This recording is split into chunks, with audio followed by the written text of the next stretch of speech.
And now the answer to our street passport riddle. Some archaeologists say the origins of winemaking can be traced back about 8,000 years. People always needed a glass of wine. To the Eurasian country of Georgia. Today, the country is getting a lot of attention as a big money destination. One of the reasons, it's cutting taxes to make investing there more attractive. Think about this, America. By 2012, Georgia will have no taxes on dividends, on interest, or income earned anywhere else in the world. Joining us now before ringing the bell at the NASDAQ this afternoon, the man behind the tax cuts and the growth, the president of Georgia, Mikheil Saakashvili. President Saakashvili, it's a pleasure to have you with us, and thank you very much for being with us. I wanted to start on your show. Start by asking you something. When people talk about Georgia, something always comes up, and that is a crucial pipeline that you've got. In a sense, the artery of getting the energy from where it comes in the east to where it's demanded in the west.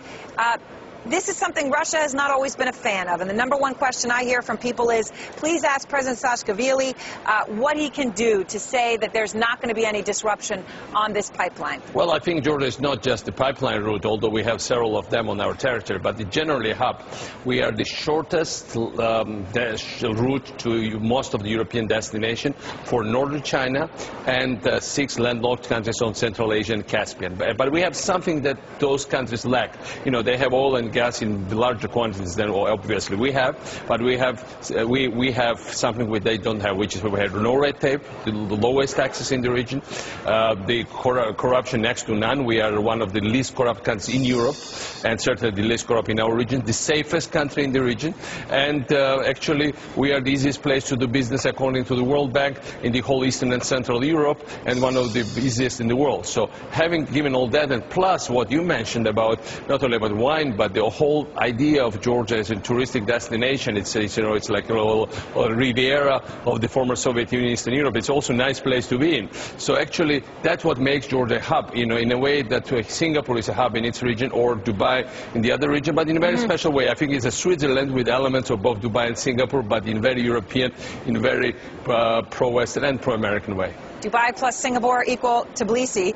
Are you confident then that Russia is not going to interfere with your business? Look, I mean, yes, obviously this is the complication. Well, but if you look at the geography and the region, we have excellent relations with all our neighbors. We have since last year, that is to say, in the after the war, the strategic relations charter was signed with the United States.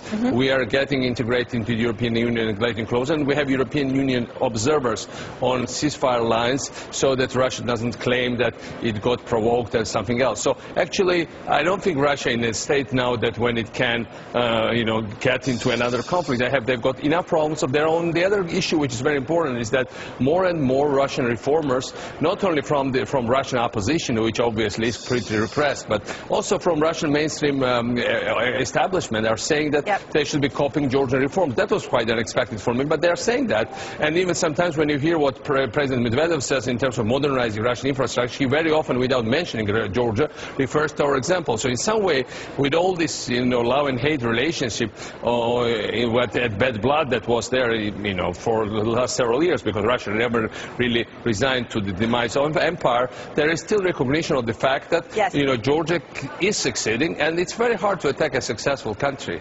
And one final question to you, President Saakashvili, about wine. More and more people are talking about Georgian wine. It's not an insignificant export. A lot of countries, once you get wine and you're known for great wines, you can make a whole lot of money on it. So are we going to start seeing Georgian wines in the United States? Well, high-priced, high-quality wines. As you rightly said, it's a country of origin of wine.